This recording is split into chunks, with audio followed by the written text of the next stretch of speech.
Now joining us live from Warri to speak on the call by the Minister of Interior, Okpeko, for states to take over feeding of inmates in Nigerian Correctional Center is Chief Thompson, Okpoko, Senior Advocate of Nigeria, and a former President of the Nigerian Bar Association, NBA. Many thanks for joining us at this time.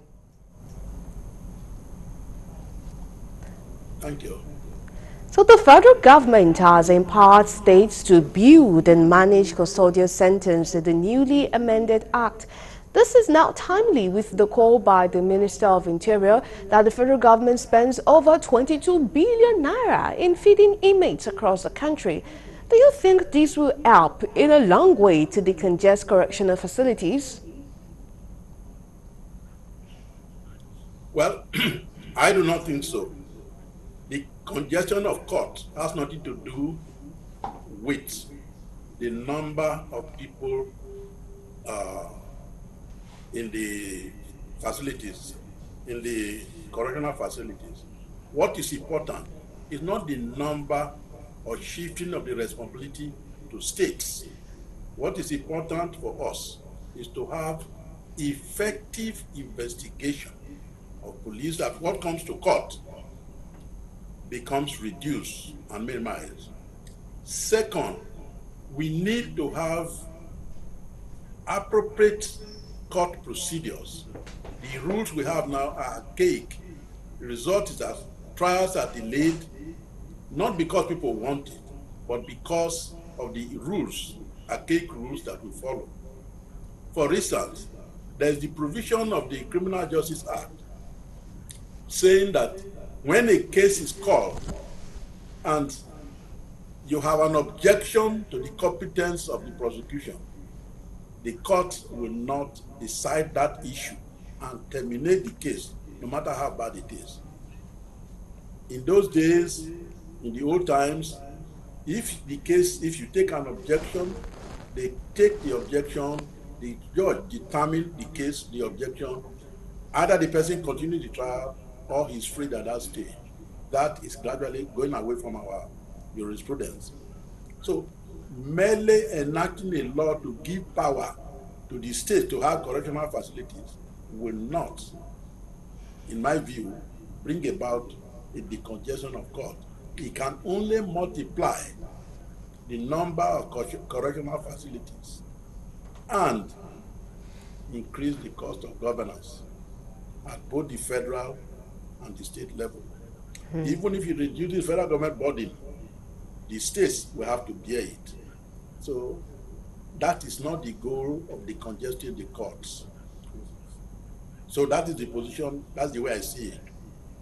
And over 70,000 inmates are said to be on awaiting trial in 240 correctional facilities across the country, with many putting blames on delayed judgments on the part of lawyers and judges.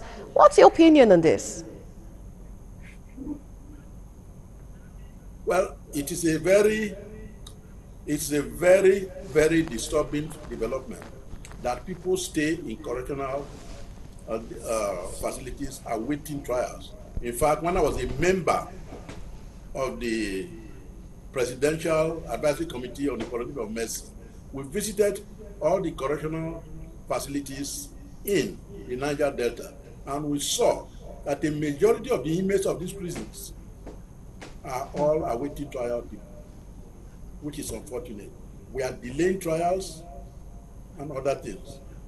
But as I said, the cost of feeding will not necessarily go down if the states are given the power to have their own correctional facilities. They will still have to feed the prisoners. They still have to feed the people. What we need is a systematic development, systematic improvement on the criminal procedure and the proper recruitment of the adjudicating staff. These matters are mostly in the magistrate's court. Go there, the facilities are appalling. But I think if we have an efficient adjudicating system, that will have the basis for reducing or decongesting prisons. What we should do is to improve the system of adjudication. Police investigation is crucial. Police should be able to investigate. They shouldn't wait until a matter is charged to court before they investigate. They should investigate efficiently and honestly release those who do not deserve to be prosecuted. That is the way that they do it in other places. And then, of course, bail, which ought to be free. Ask anywhere or get your person to be involved and come back and tell me whether he got the bail free. So these are the bottlenecks in the system. The bail conditions have to be streamlined to ensure that bail is granted, and so you reduce the number of people who will be in custody. Custody, awaiting trial, is not a punishment. Wait until you prosecute the man, and then when you find him guilty, then you prosecute him. But meanwhile, he should be granted bail. But now bail now costs money. The truth of it is that bail costs money, whether the police station or in the magistrate's court. Magistrates don't know about it, but clerical staff do. So that is the way that we should look at it if we want to decongest the courts. And what do you think is the best thing for the federal government in bringing about reforms in correctional facilities in Nigeria?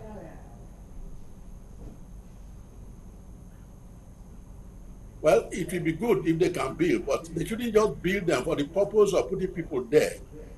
They should build them for the purpose of achieving the purpose of custodial sentence. There should be places where people will learn some crafts, some skills while they are in prison. The first chairs I bought for my office were made at the Warri prison by the prisoners in that facility. Today, you cannot talk about that now. That has been forgotten. It is easier now to make money from other sources than for the prisoners themselves to work and earn money for the prison. All right, we thank you so much for sharing your views with us on the news. Thank you. And that's Chief Okpoko, a senior advocate